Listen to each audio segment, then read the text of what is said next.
Thank you all for joining us on TRD Talks Live, where today we'll be discussing the residential market here in South Florida and the impact that the pandemic has had on it.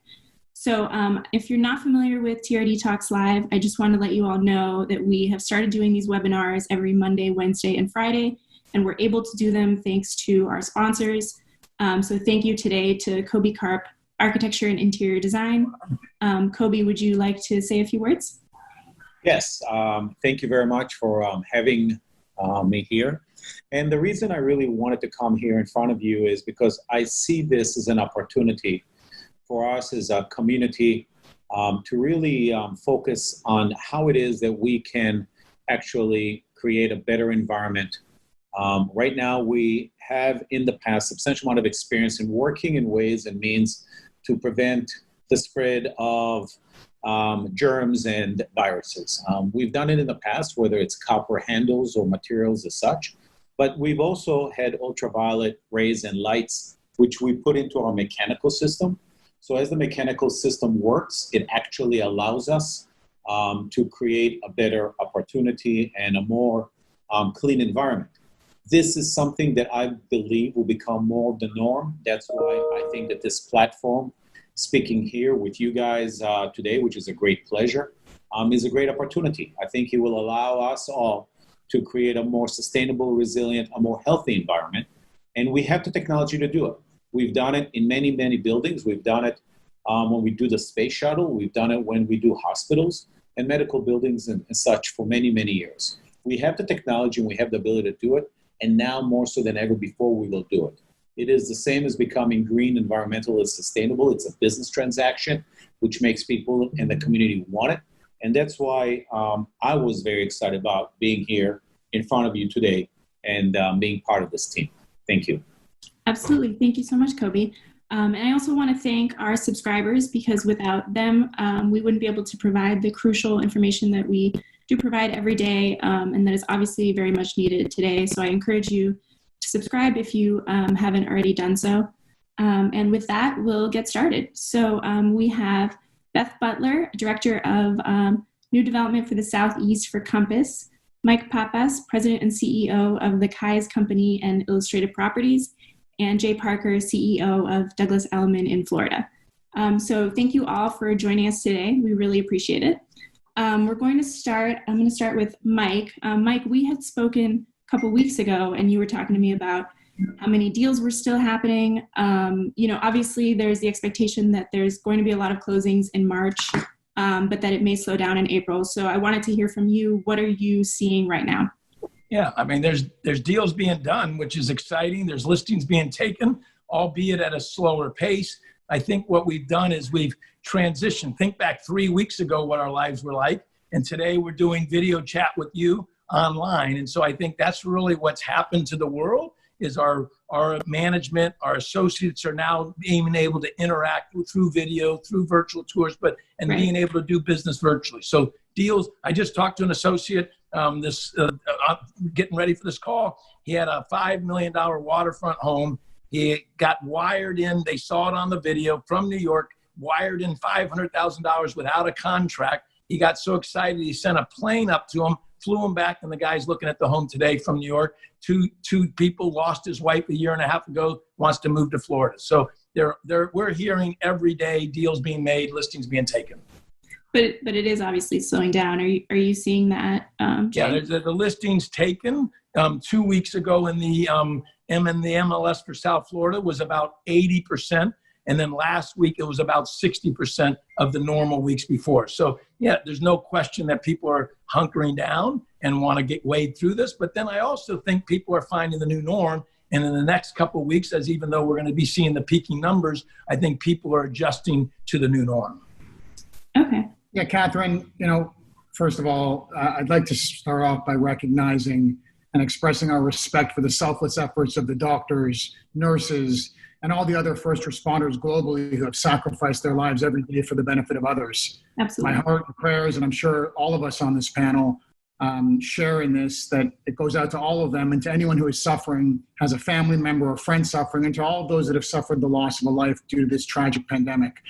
I would tell you, as it relates to our business, Like Mike, and I'm sure like Beth, we've seen a tremendous amount of business throughout the end of the first quarter. We've all experienced, I'm sure, a strong first quarter. Right. I think would all agree that most of that business is legacy business, although I would agree on the more positive side that we are thinking and working ways more intelligent, more sophisticated, relying upon technology to communicate with clients, both sellers and buyers and tenants and landlords. And so I guess the future will tell with a little bit more clarity for us how much this will impact the second quarter and the balance of the year. But certainly there has been a tremendous amount of business as we entered into this. If I could just add, I do have a couple of data points here because I pulled some numbers prior to the call. So it's pending sales are down 23% March over February this year, and down 27% from same time of March last year. So it's not a huge drop. I think considering everything that's going on, it's actually positive that the decrease has only been relatively small. Right. I mean, I am hearing a lot about remote deals, from like tours to contracts to closings. Are you prepared for that? I know Compass has just launched something. Can you speak to that? Sure. We just launched a suite of tools called Virtual Agent Services, which is really to Mike's point. I think in these last couple of weeks, things have been temporary, right? People have been making temporary moves, doing temporary things, now trying to move to this new normal, trying to introduce tools that will take us out of just virtual showings and really try and advance more into conducting full transactions. I think as we move forward, and we know this is going to be a little bit longer than our original thoughts were, it's not a 2-week deal anymore, that we do have to find ways by utilizing tools to make sure that we continue to be able to do transactions for the next 30, 60, 90 days, whatever that takes, and trying to introduce tools like our new virtual agent services that allow agents to continue to move past sending out an email, doing a video chat. But now what? How do we actually do transactions? Do we send a plane? Like Mike said, I love that story. How do we coach our agents to take that next step to keep trying to keep the transactions going as we go through these next couple of months? But I would add, Catherine, that in the last month at Elliman, in the last 2 weeks, in fact, we had over $105 million in sales volume, which is disproportionate to the same period last year. But I will say the majority of that business, from the closing perspective, from the final walkthrough perspective, from the communication with all parties, was virtual. And that really says a lot for all of our abilities to cooperate and implement new ways of doing business in the new norm. So Catherine, I would say, adding to that, there's no question that the social media aspect, we all know we had to be on social media. Everybody understood that. I think our associates and agents in the last week or two have been steroided on social media. So they're doing videos, they're doing more, they're communicating more, they're interacting more. We're doing virtual interviews. We've hired individuals virtually. We're sending them documentation. People are still getting, up till recently, we're still getting licensed in the state of Florida. So I think that in reality, our platform, we had lead and we're able to monitor squeeze pages, landing pages, being able to communicate, doing drip marketing. And so all of those systems that we put in place, we felt and we knew, and it was accelerating, but this has just moved us faster to that game. And now people are really utilizing the tools that have been in place for us for a period of time. I agree, Mike. I agree with you. Actually, we do have a question from someone, Beth. For those stats that you listed, was that South Florida or? That's Miami-Dade County. Miami-Dade County. Yeah. Okay. Miami-Dade County. Okay. All right. Well, I also wanted to ask you guys, so what are the biggest concerns that you're hearing from agents? I mean, obviously this is, it's great that there are some deals happening, but this is a very scary time for a lot of, independent contractors. What is the biggest concern that you're hearing? Yeah, we want to close the deal. How do we truly, how do you hold the deal together? People are throwing out force majeure. People are trying to get extensions on their contract. I think there's a lot of confusion. And then we believe this isn't a force majeure. Force majeure says you can't get the services and goods. So we're encouraging our people, if they have to do extensions of contracts, but not to put it under force majeure. because force majeure, if it stays in place, they can end the contract in 30 days. So we've seen some spectacular heroism. We had a $1.9 million closing our listing. The buyer drove all the way to Orlando with a notary, and not the buyer, our agent, with the other broker's buyer. It wasn't even his buyer, to sign the documents to make sure that that deal closed.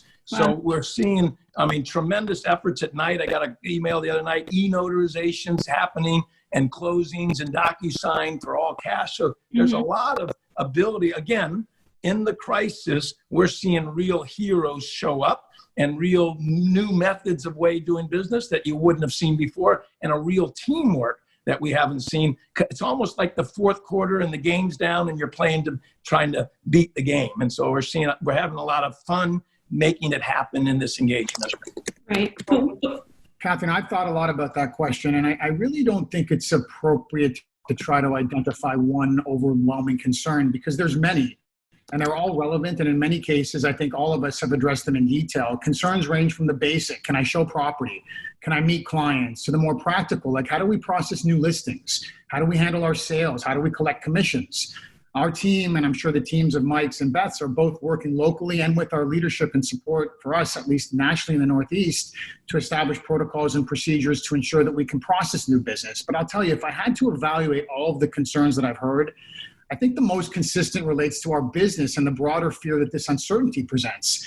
I've advised agents to try and think about this as they would any slow period or any lull in business. Focus on goals, make a plan for when this passes. Work on your databases. Something I read in an article from a publication called The Close suggested requesting reviews from past clients, creating slideshows, and of listings using photos. The article also suggested making 5 calls, sending 5 texts, sending 5 emails, and writing 5 thank you cards every day. I think that structure is important. But at the end of the day, they need a paycheck, obviously. And so I think that is what is probably scary. How do you prepare them for possibly, the recession? Let me just finish my statement, because, and I'm sorry, Beth, I didn't mean to cut you off, but what I would say is every realtor is always working on a commission basis. So they always have a degree of uncertainty in their day-to-day activities. What I think is different now is we're being forced to think differently, and we're also being supported by a significant stimulus package that I believe will provide some relief for people that it would have never provided relief for in the past. I also believe that we are in an environment where there will be a lot of pent-up demand, and ultimately by acting smart and safe and staying positive, I think we'll be able to capture a lot of that business as we get out of this disaster. Okay. So Catherine, to go over the numbers, what we're getting is basically 08. In 08, we lost from $100 in 05 to $40 in 08, meaning we had 3 years of a decline. And today, you may go from $100 down to $40 in 2 or 3 months. Right. The difference is it may only be 2 or 3 months. If you average out the year, it may be we think it's a 15%, maybe 20% down for the year.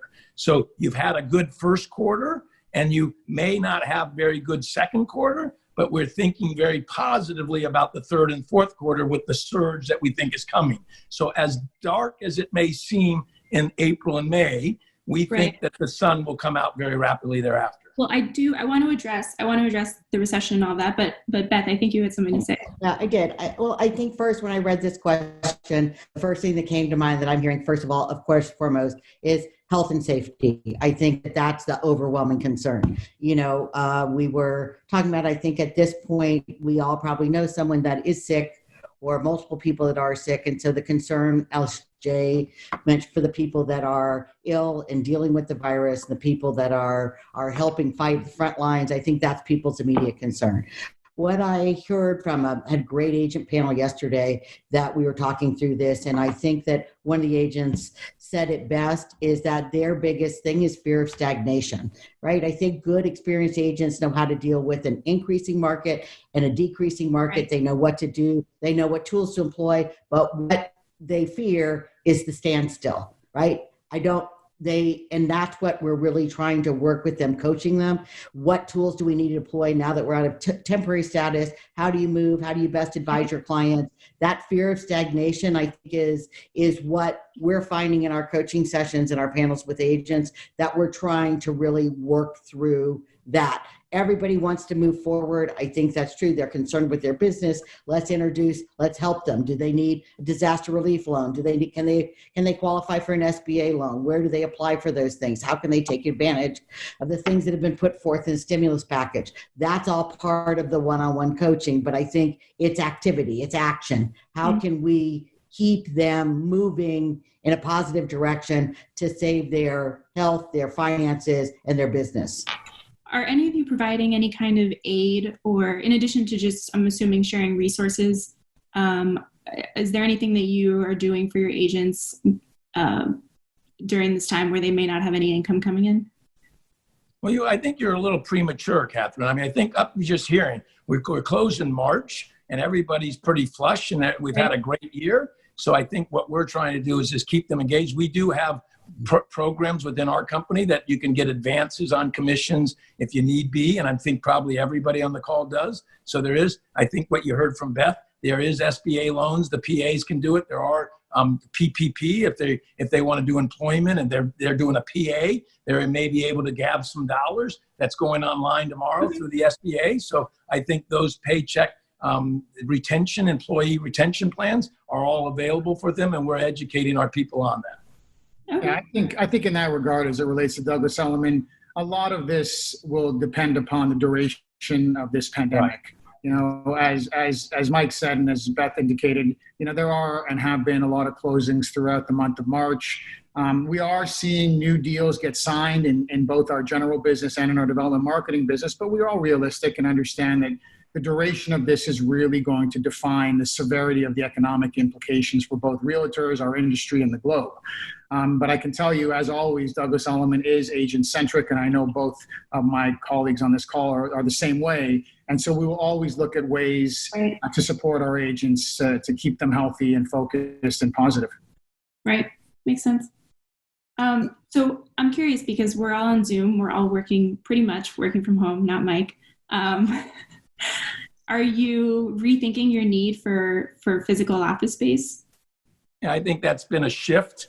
There's no question, as we've moved toward the new technology and the internet and doing everything we're in, there's no question space is becoming less and less needed. We believe still that people are communal and they will like to interchange and interact with other people. Even now, those people in their home are going stir crazy and they want to get out.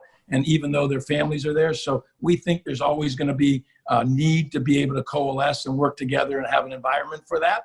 But will you need the same amount of space? No, we think that you'll probably be using less space into the future. Yeah, I agree with Mike. I think we're all considering the need for large, elaborate offices on every corner. That said, while we're all working at a very high level remotely, I don't think you can ever really underestimate the magic that happens when teams of professionals, whether agents, corporate, come together, share ideas, energy, and sheer human contact. I know I can't wait to get back into the office to see the people I love working with on a daily basis, and I'm sure the same is true for all of us. But I think this does present ideas and opportunities for us to consider those ideas, and I think we all should and we all will. I agree. These two gentlemen have said it perfectly. Nothing I can really add there. Although I will say I haven't heard a lot of agents that want to continue to work remote. I hear staff say, I really like the work from home, but the agents are anxious to get back in the office. They've got nice spaces to work out of, and I think they're looking forward to that. You know, Beth, you know what I thought about in that regard? Because I do agree with you, but I also thought that we're always searching, all of us in every corner of this industry, for ways to make our agents more efficient. And I know agents that sometimes travel great distances, even though there's offices close by. They travel great distances, spending a lot of time to get to an office. And I'm not so sure that that's as much of a necessity.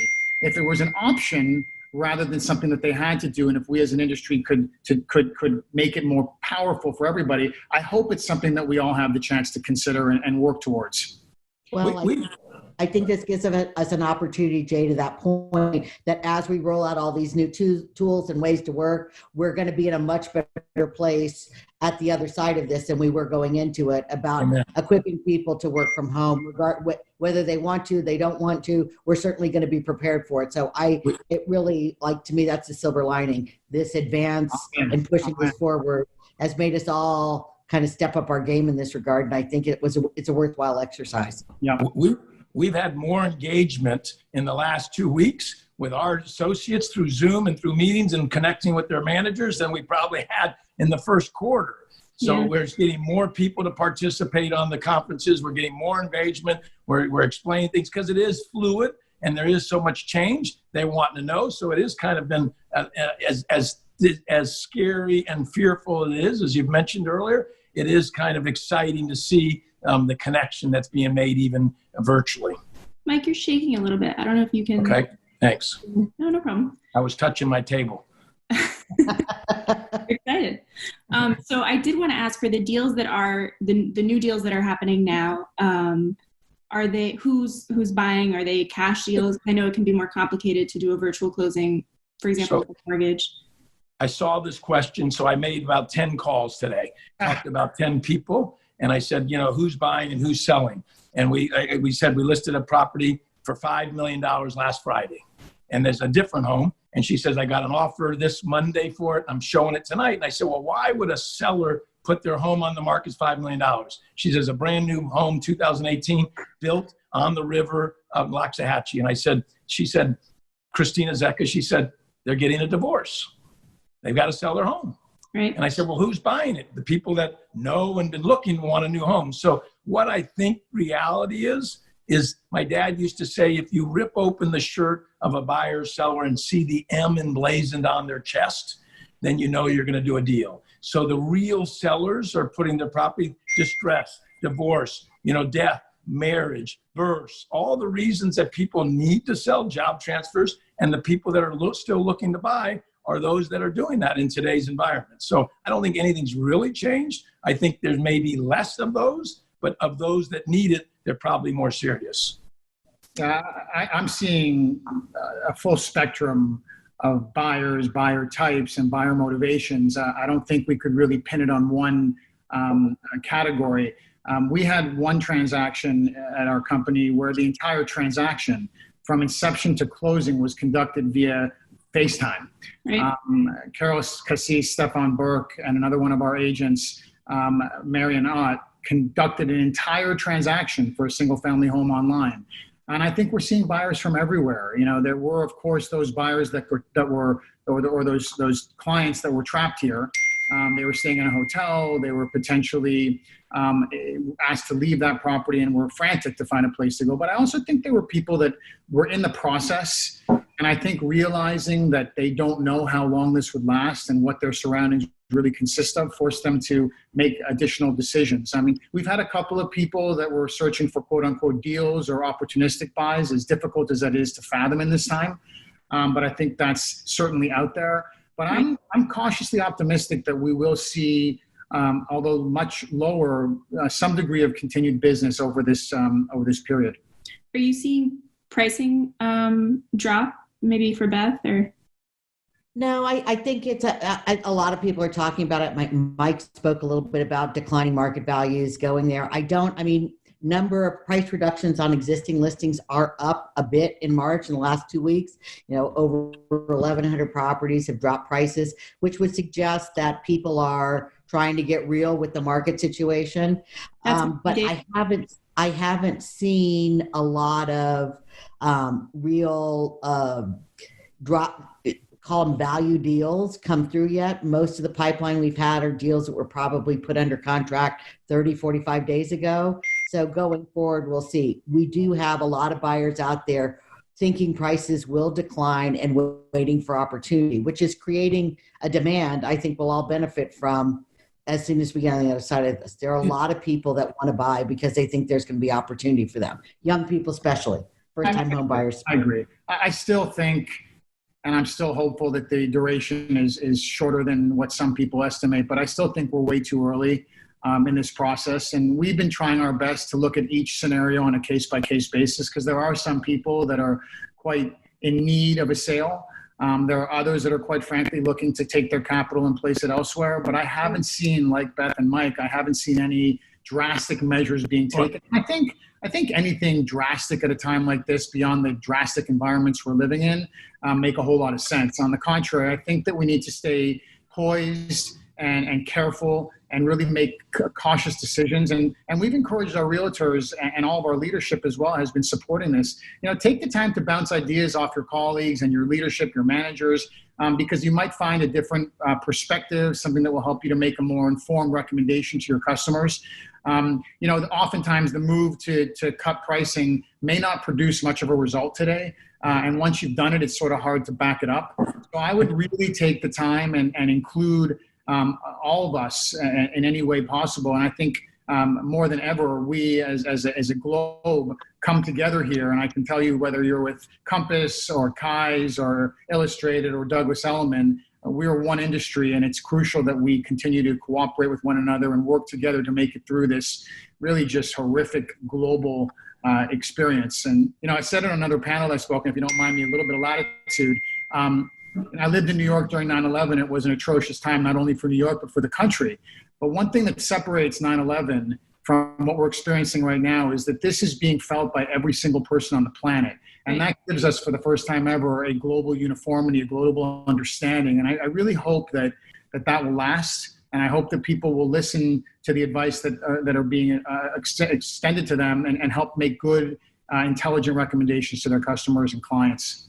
Catherine, let me tell you a little bit about the pricing. In every downturn, except for the 2008 in South Florida, we never saw single family homes go down in pricing. They flattened even in 82, in 74, and 92. So historically, and we've got a low inventory right now. You got 3 months supply. So if you want to know where pricing's going, look at the inventory. The inventory is getting withdrawn and going off the market. So we actually think it's a tighter market, and prices may go up. You've got low interest rates. So you put those two combinations together, single family homes under $500,000 are not going to drop, and it's going to be a very tight market going forward. By the way, I would also argue, Mike, I'm sorry, go ahead. No, I'm sorry. When you say 3 month supply, what are you referring to specifically? Under $500,000, okay. The number of properties, and we're losing inventory. They're withdrawing and pulling them off, and we're not bringing in as many. And so there's not, inventory so far hasn't risen, and it's probably one of the tightest markets we've ever been in, with one of the lowest interest rates we've ever been in. What about the condo market? I mean, people think that that's where there will be a lot of opportunity. I think you got Beth and Jay that maybe I'll talk a little bit about it, but I think the condo market, again, it's supply and demand. So there's no question there's more supply of condos than there are in single family homes. Depends on the market you're talking about, where you are, what new developments. Are we talking Brickell, or are we talking, Singer Island? So I think you got to know your market, know the data, know your months of supply, and be able to adjust accordingly. Yeah, and I would just add, and I completely agree with Mike, if you look at the recession of the 2007, 2008, there were a number of different variables that impacted us. And one of them is the interest rates, which Mike mentions. The other is the inventory. And I don't really think that in any of our South Florida markets, there's an exuberant amount of inventory. I actually think we're pretty healthy. We've been relatively stable over the last few years, and that's done a lot to absorb any excess inventory. But another thing, and I know it's difficult to look at this variable, but the income levels in the last recession were very, very low, and the income levels have been relatively high. So I do think that parts of this recovery will be much healthier, again, with the caveat that we're dealing with a duration component that we can't put our finger on yet. But if we look at, Governor DeSantis or President Trump or any other reports out there, it sounds like we're dealing with a 30, 45 day, no one knows. But if we are 30 to 45 days, I know there's plenty of agents out there that have gone more than that without doing a deal. And if we can do our job behind the scenes, I think we'll end up in a place where we can really capture all that pent up demand that will be created over this time. And I also think, and I know Beth and Mike share this, that people are sitting in their homes right now thinking, is this really where I want to spend time? Is it possible that this could come again? How important is where I live and where I spend time? And I always tell people the silver lining here is I'm spending a hell of a lot more time with my family than I ever dreamed I would have, and learning things about my children that I didn't know, and they're 9. So Right. Let me tell you something, Catherine, on that note. We live in a no income tax state, no inheritance tax states. We have a constitution that you have to have a balanced budget, and it's warm here, and it's where everybody wants to come. So get ready for the surge in the second and the third and fourth quarter next year. If you think they were already coming with salt, get ready for a lot more. But what about, I mean, Jay, you mentioned income. I mean, what about, there have been so many layoffs. I think that's the difference here, is like when you isolate the fact that people can't do deals, like you're not thinking about all of the closures and people who've lost their jobs, that those people maybe they can't make their mortgage payments, maybe they can't buy, I mean, maybe they'll be motivated to sell, obviously, but. And I'm not ignorant of that, Catherine, and I agree with you. And that's why I say it's something that needs to be taken into consideration based upon the duration. I mean, we would hope that as the economy kicks back into gear, that many of those jobs will be replaced. Right. That many people will go back to where they were working, that those that were furloughed will spring back into employment. There's a lot of decisions that are being made by people in positions that are relevant to layoffs that relate to things like unemployment insurance and severance packages and things that I think are being considered by people that are beyond me. But I think ultimately, as has been stated by so many world leaders, or at least domestically, we were in a very strong economy. And if things go for a short duration, I think we'll spring back into a very, very strong economy. I was speaking to someone today who said to me, my wife can't wait to go out and go shopping. And I know that sounds but think about it. She can't wait to get her hair done. She can't wait to go have dinner with her friends. I mean, what this is doing is helping us to realize those things that mattered so much to us on the day-to-day basis that we took for granted. And I genuinely believe that provided we all have the ability financially to do it, we're going to want to get back out there and start eating at restaurants again and start shopping and start living our lives. So hopefully we come out of this in a way that is not so damaging and that we're able to spring back and replace many of those jobs. And I hope that the economy is able to support the real estate market the way I think it will be. Yeah, but you're right, Catherine. Go ahead, Beth. Wait, I'm sorry. I'd like to add, I think that, Miami is very tourism, a very tourism-based economy. So we're suffering in the short term right now, but we know that will come back. I think Robert Refkin, our CEO, joined one of our virtual sales meetings yesterday and shared that there is a strong belief that domestic travel will be much stronger on the other side of this, that especially with baby boomers, they're going to forego those international trips to make domestic trips, thereby triggering a lot more demand, both in travel and in second home markets like South Florida. So I think that we are well positioned as a market overall. On the other side of this, I think demand will be strong, and probably we will see an uptick in that. If I can step back to the overall market conditions, and I agree with Mike about single family housing markets not really falling. The market does bifurcate though. I mean, below $500,000, even in 08 was active. High end was active, came back pretty fast because people with money are going to want to invest. It's that middle market that struggles. We see that already happening a little bit in the $1 to $3 million market. And I expect that that's where the difficulty in the transactions or in the market will be felt first. So, instructing agents, go down below 500,000 or work the high end, but to try and really add those, the shortage, the better parts of the market to their portfolio to make sure they can continue to have a good stream of business, I think is a great recommendation. I did want to ask you, Beth, and all of you actually, obviously right now it seems like you're all in a better position than maybe, in other markets.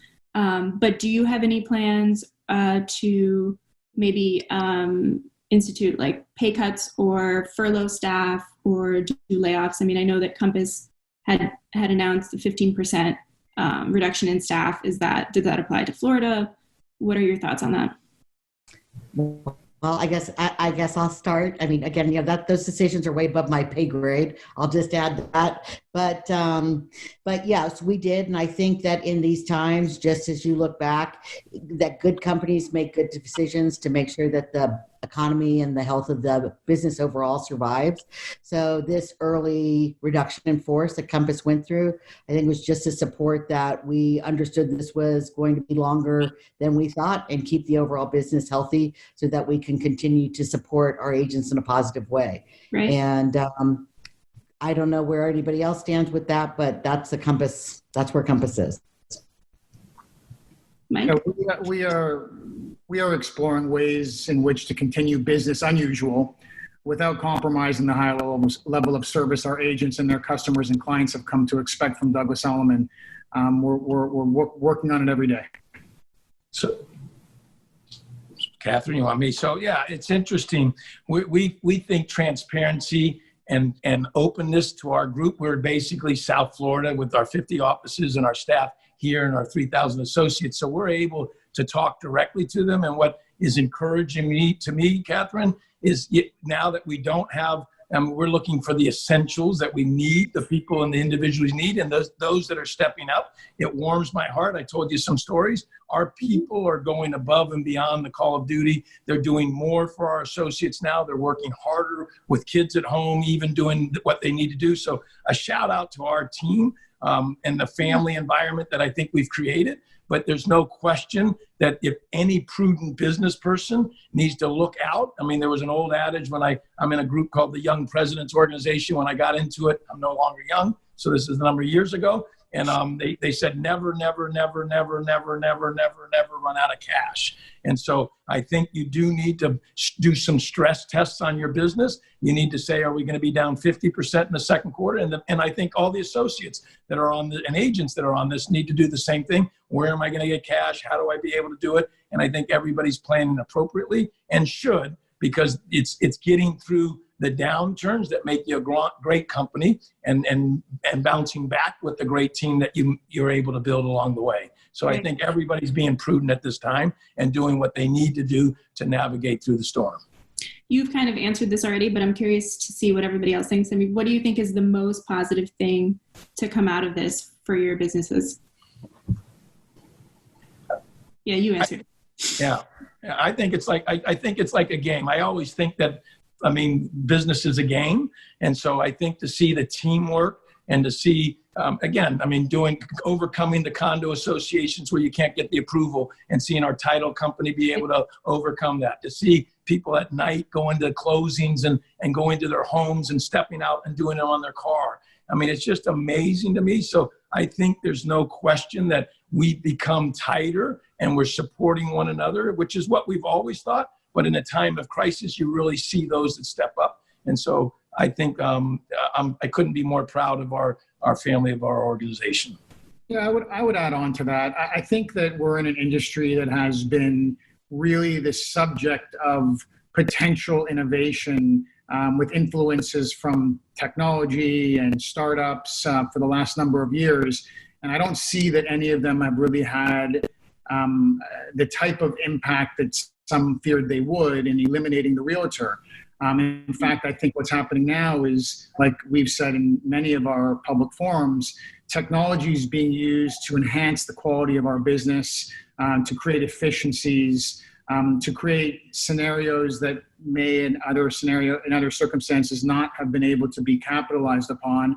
It's forcing us to think harder and more strategically about our business. And I think it's going to create an environment where all of us, as leaders in the industry and all of the realtors that rely upon us and work with us, will be open-minded to exploring new ways of conducting business that will help them to make more money and do better and live more efficiently, and at the same time help us to do the same. So I think this is, if there is that silver lining, as I said, beyond the ones of being around your family, I think it's an opportunity for us to really look at what isn't working and ways that we can collectively improve it.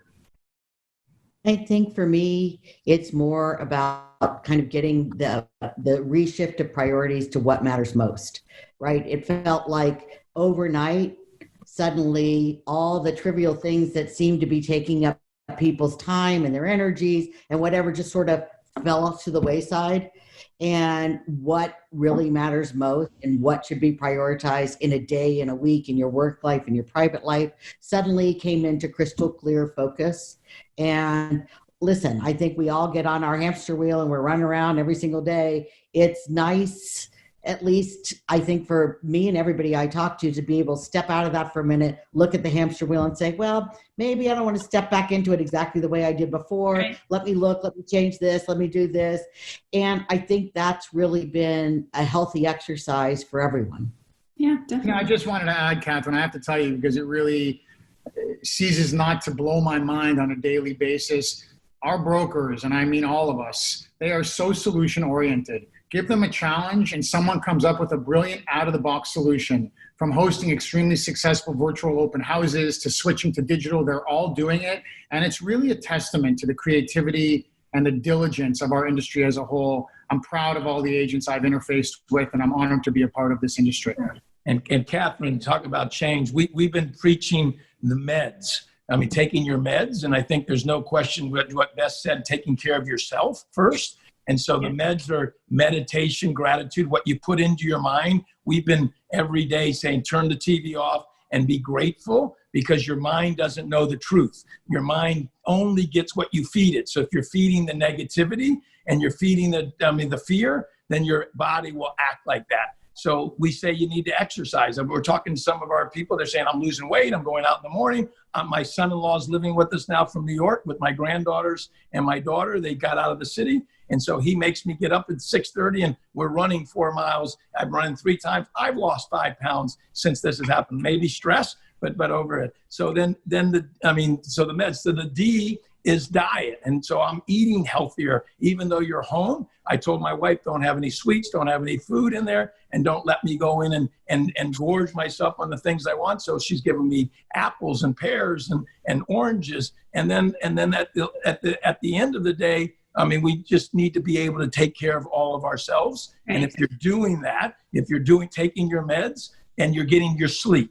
And so I think in this environment, I'm going to bed earlier. We're waking up earlier with the kids. So if you do that and you have a great mindset, which I think, and you're making that behavioral change, we're telling our people in 21 days, you can get a new habit. You've been given a gift of time and you'll get new habits built in that you're hearing today.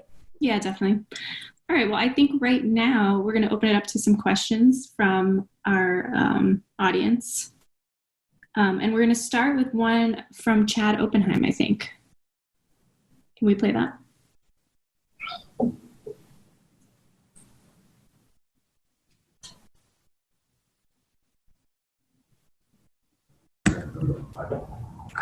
Hi, this is Mark Zilbert from Brown Harris Stevens, Miami. Mark Zilbert. My question for the panel is, what would you tell a homeowner are advantages to actually listing their property during this crisis?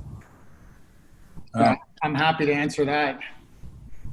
I think that there's a lot of people online looking at options, trying to fill their days with things that are constructive, maybe dreaming about that new home or that new condo.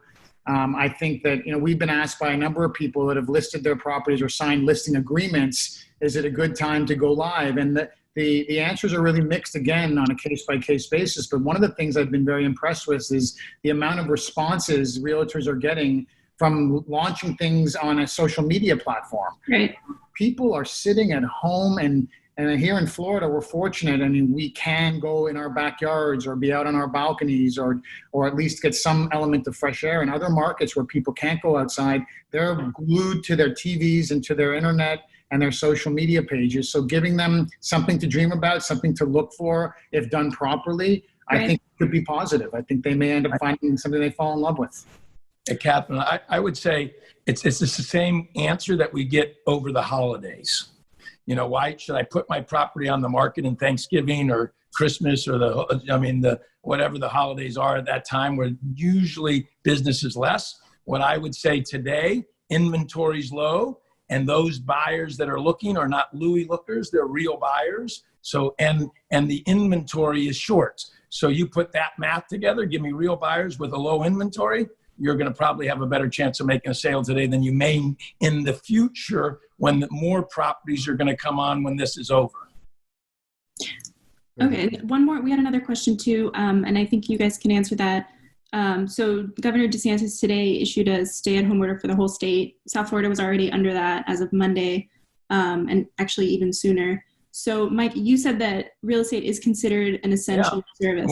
We sent out a note today to our people. If you read that order, the Homeland Security number 18 says commercial and residential real estate is essential.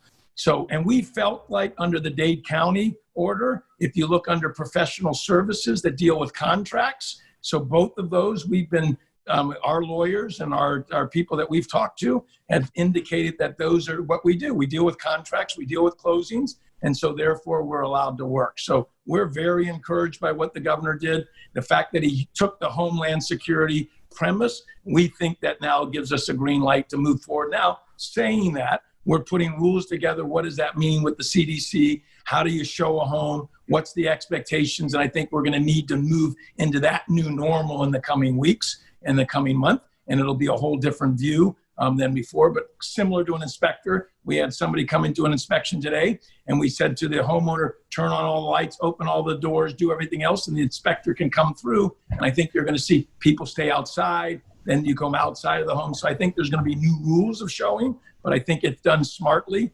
I think this does allow us to do business. So another actual question kind of related to that, because I was curious, how can you do inspections virtually? Somebody obviously has to be there in person. We actually had someone do an inspect where the inspector, what was actually a virtual appraiser. They had the homeowner tour the house, going through, measure, do everything. The appraiser was on the phone. They were FaceTiming through, and they actually did the inside of the appraisal with the homeowner doing the inside part. The appraiser did the exterior part. So not that a homeowner can do their own inspections, but they are getting pretty creative in how they make this work already. Yeah, and look, I'm a little bit uneasy about the idea that agents and inspectors and homeowners are going to be interfacing in what I believe to be a very, very serious and potentially unrealized catastrophe at this point. I'm concerned that agents may not be able to use the caution that would be recommended, face masks and gloves. I'm not sure, and I'm not saying that I'm right. I'm not sure that taking a mask away from a hospital so that we can do a showing is the right thing. But at the same time, I will tell you that I think if done properly, like Mike and Beth have alluded to, I think there are ways. Our recommendation has been to not engage. Excuse me. What's his name? Sorry, guys. I got two 9-year-olds running around behind me trying to share their thoughts on this. But what I do think is be cautious. I've heard of some great things that people have done. As an example, I had an agent in Miami Beach show a major property that the clients just absolutely wanted to see, and the seller wanted it to happen even though the sellers weren't there. The agent, with a mask and gloves, opened up the door, got on FaceTime, went back into his car. The owners then went into the home, conducted the walkthrough or conducted the viewing of the home, then came back onto their car. He got out, went and locked the door, wiped down the doors, and went on their merry way. I think if any work like that is deemed essential, that we should ensure as the leaders of our companies that the precaution is taken at every level, because, as we all know, the biggest challenge with this virus is people don't know they have it. And the last thing we want to do is drag this on longer than it's going. And I think that's it. I mean, just because FARN, thank you, Mike, to Christina and all the people in our Realtor Association that helped us be deemed essential. That doesn't mean that we can continue to do business the way that we were doing it before.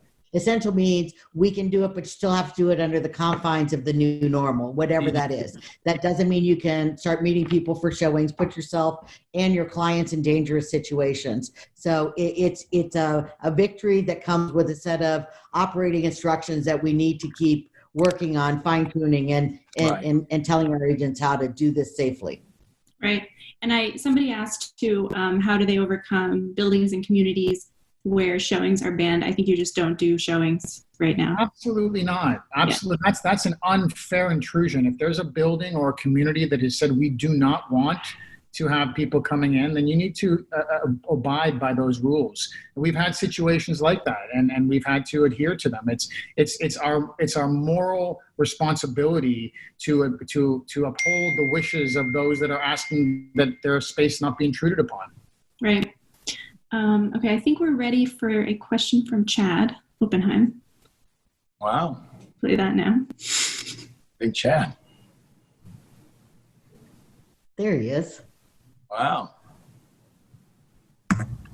You're looking good, Chad. Hi there, this is Chad Oppenheim coming to you from Miami Beach, hoping everyone is healthy and well. My question revolves around personal and business spaces. I'm curious how, as we come through this virus, our environments will be changed forever. And I'm wondering what those ramifications will be. Wishing you the best and be safe. I think it's a good question. And I personally, I think it must as much applies to our personal space during this time as it does after. I'm struggling, as I'm sure each and every one of you are, and I know for certain that our entire company has been trying to find the boundary between work time and rest time, and family time and work time. It's a real struggle, but desperate times call for desperate measures, and I think we're all sacrificing a lot to help get through this. Chad, hope that as we do make it through this, in fact, I hope the opposite will come through. I think people will say that they're going to define what time they reserve for themselves. Just the other night is the first time ever since I can remember I had dinner with my family where there weren't cell phones on the table. And it wasn't by my demanding it. It was because they all just wanted to socialize with each other. And I'm hoping that as we come through this, that we will find a space for ourselves and boundaries that help us to continue to be respectful and considerate of one another. Yeah, I think Chad and Kobe are going to have to answer that question. My thinking is, in time, we have short memories. So depending on how long it goes, I think the next 6 months, the next year, I think there'll be adjustments. But thereafter, once we get settled back into the norm, we may forget. So that would be my quick synopsis. And I guess I'll also say that I do hear in our new development side, we've been marketing a wellness-based cruise ship, and they have gone back hard at work of really trying to add to their wellness platform in this whole how to make this a ship environment much more safe. I'm sure that's being debated in cruise lines all over the place, but I do think, to what Kobe said at the top of the hour, that people are considering how to make their work and personal spaces more safe under these conditions, considering that this may just be the first of not the only time that we'll be in this situation. You know what I actually find interesting, and our chairman, Howard Lorber, brought this up the other day. What happens to shaking hands and giving people a hug? And in our community in South Florida, a lot of people tend to kiss each other on both sides of the cheek. And what happens to all of those niceties and sort of practices? I personally think it's going to be a long time before people are shaking hands and giving hugs. I had an agent text me right before this call. It's wishing me good luck. And she said, I just really need a hug. And I think a lot of people feel that way. I don't think hugs are going away, especially in South Florida. I think hugs are here to stay. I hope you're right, Beth. I look forward to hugging you. Me too. Is that politically correct? We're friends. We can hug. I'll hug you too, Mike. All right. Well, I wanted to thank you all again for joining us. We're going to have another webinar on Friday about tech. Our senior reporter, E.B. Solomon, will be leading that discussion. I hope you will join us there. I hope you'll also subscribe to The Real Deal. We appreciate you, and thank you so much.